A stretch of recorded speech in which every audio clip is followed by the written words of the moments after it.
I'm starting a new playlist today, and I'm going to discuss each of the planets individually on different videos.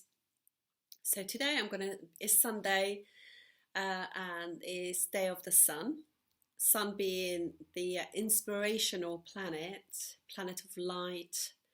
Um, so here it goes. So Sun is the king. It rules Leo.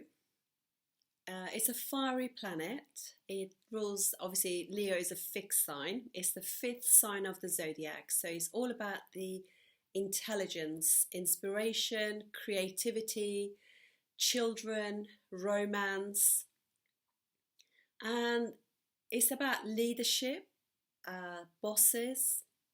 It's a significator of father.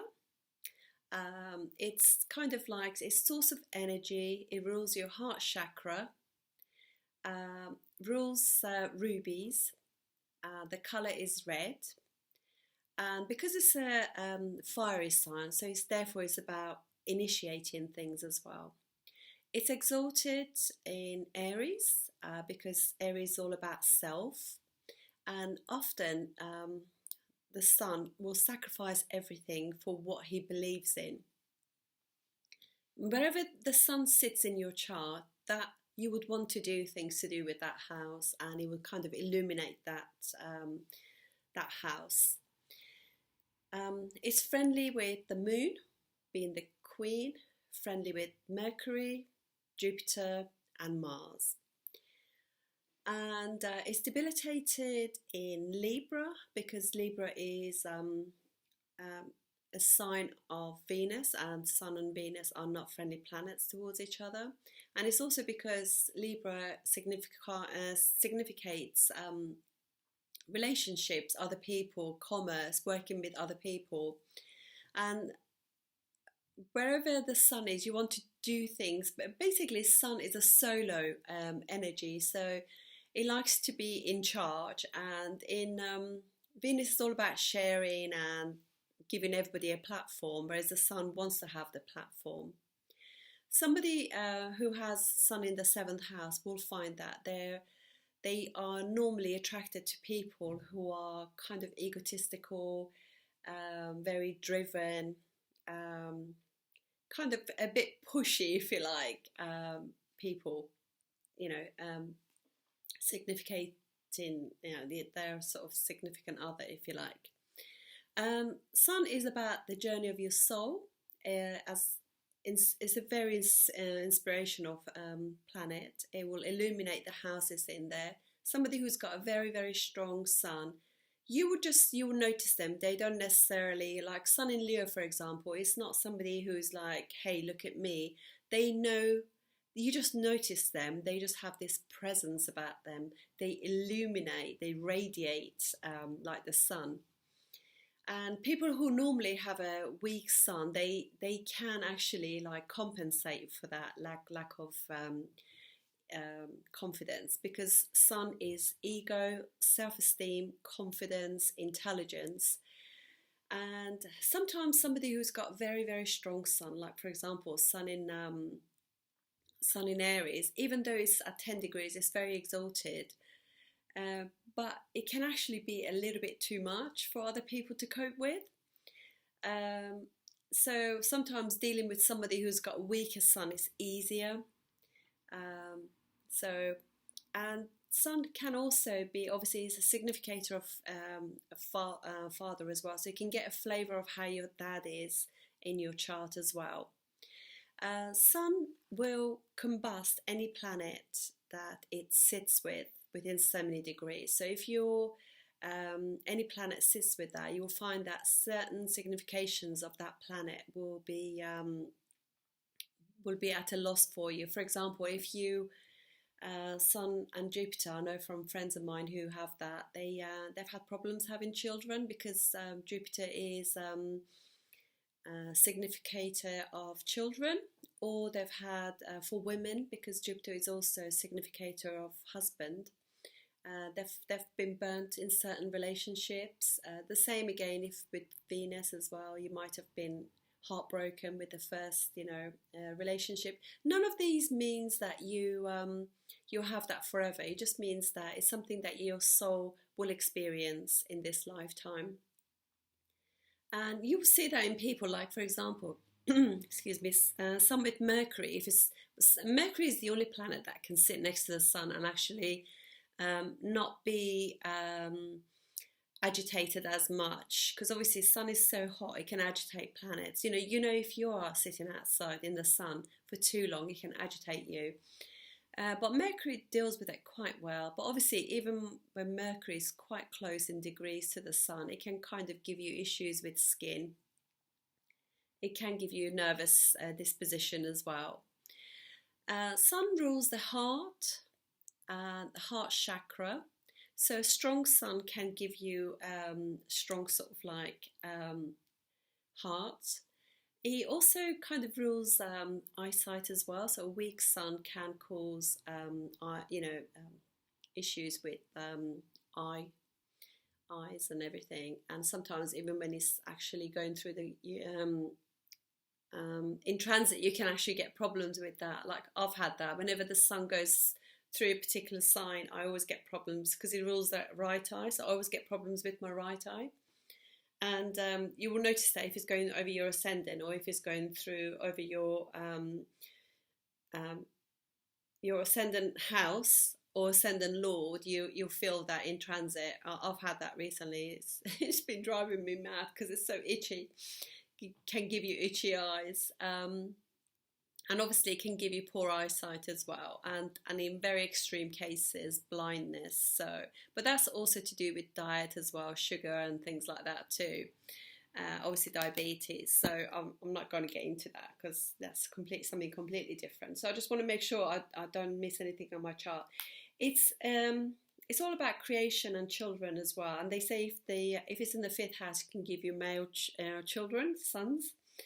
It's your character and personality, basically, the sun, and leadership and bosses. So you just give you a flavour of what type of bosses you'll be working for as well as what type of father you have. It's very, very strong in the 10th house. That is regardless of what sign, just because it gives it directional strength, and it's a very logical sun, and he will just have the opportunity to fulfill his dreams because of being in the 10th house. As I said, it just kind of like gives you vitality as well. It's a very loyal planet as well. So that's you just want to know when the sun is actually in good condition. It gives you loyalty to friends, to family, to partner as well. So it's also shows you your relationship with your father as well. So that's another thing as well. So sun in the 1st house obviously means that you are that kind of like, you have ego, confidence, self-esteem, you radiate, and you kind of make an entrance when you come in. Even if it's not in great dignity or in an enemy sign, it still kind of like gives you a bit of sort of like, people notice you. In the 2nd house, obviously, they are very much into like earning the money and family. They sacrifice for the family. It does very well, actually. The sun does extremely well in all the Upachaya houses, which are the houses that grow better over time. They're not necessarily great houses, but over time, they, the more you work hard at them, the more the fruits you get from these houses. And they are 3rd house, 6th house, 10th and 11th house. Extremely well.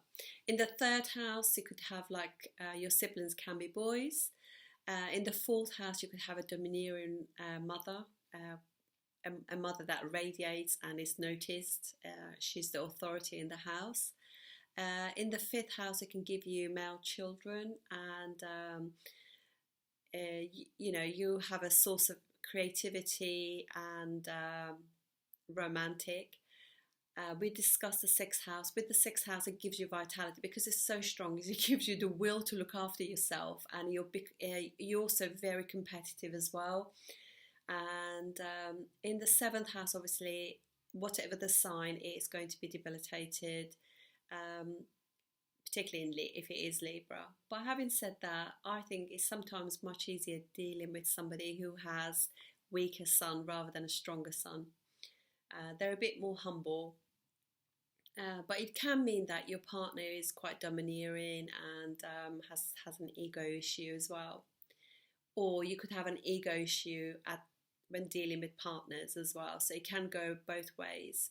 Remember, in astrology, nothing is 100% good, nothing is 100% bad. It's always 50-50. So everything that you hear, see it from both sides, that will be much healthier.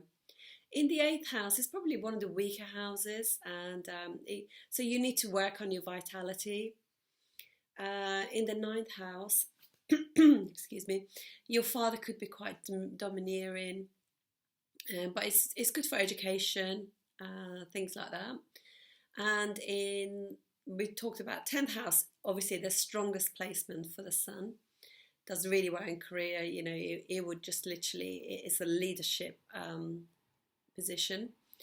And its sun is the leader anyway, so it does extremely well. In 11th house, you could have male friends, and you could be burnt by some of your friends, but you are like an inspirational person amongst the groups of friends that you have.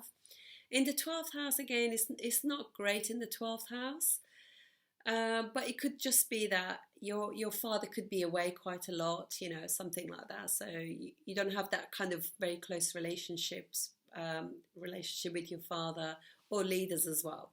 So I hope that I've covered everything about the sun. I'm just trying to think if there's nothing, you know, that I have missed out. The other thing that I just wanted to mention that I will do a video for, in Vedic astrology, there's a type of astrology called Gemini, which is it's uses soul planets.